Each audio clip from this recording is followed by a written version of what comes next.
いい空気だな。たまには朝の公園を散歩するのもいいもんだな。そうだな。早起きは三問の得とも言うぐらいだからな。あれ、マル、おはよう。マルもランニング中か何か？いや、さっきあそこのベンチから起き出したところだ。ベンチ？え、どういうこと？言ってなかったか？俺ホームレスになったんだ。ホームレス？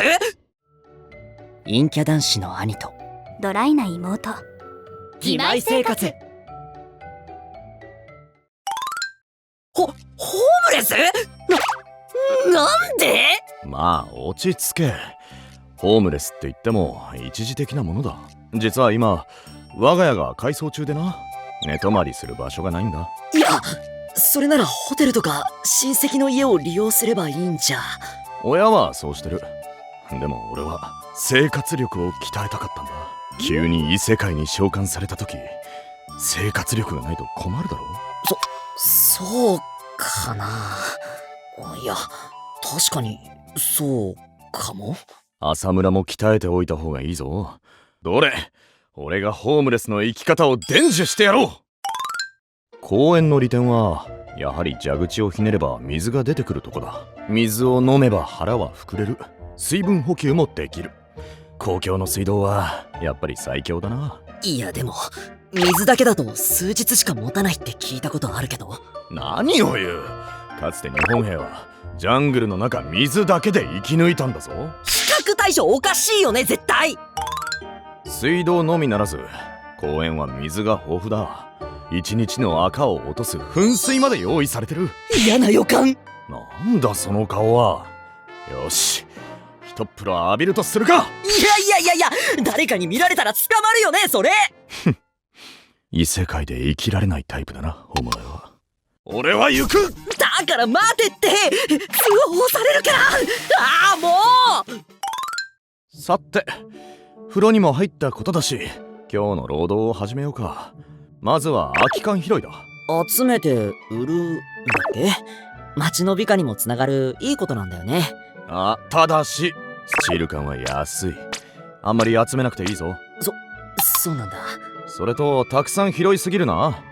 値崩れを起こす可能性がある。相場があるんだ。意外と細かいね。そうそう、空き缶拾いの他にもホームレスの収入源としては雑誌の販売があるな。雑誌？駅前でよく売られてるビッグなんとかだよね。いや、売るのはゴミ箱に捨てられた雑誌だ。発売日当日の週刊誌はよく売れるからな。やめろマル。本当にそんなことするならさすがに絶好だ。冗談だって。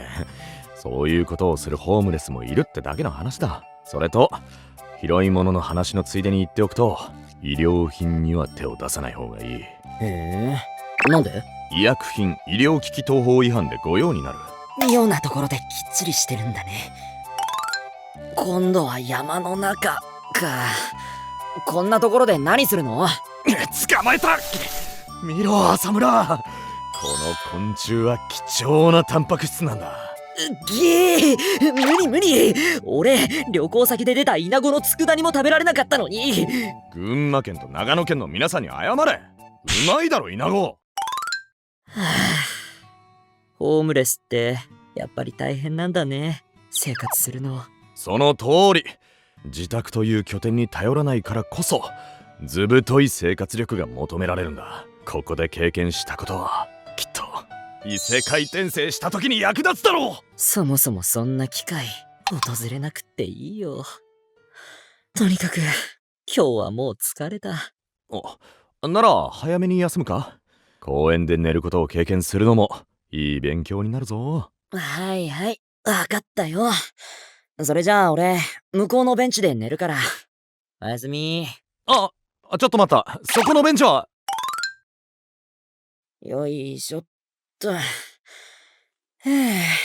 やっぱりベンチは硬くて背中が痛いな。あれ、皆さんこの辺りのホームレスの方ですか？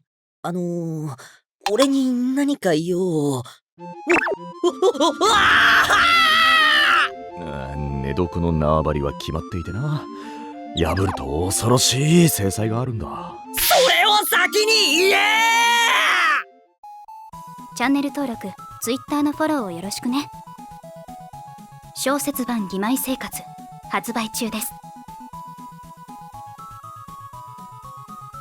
おまけみたいな夢を見ちゃってさ。びっくりした。お前の中で俺はどんなキャラなんだ？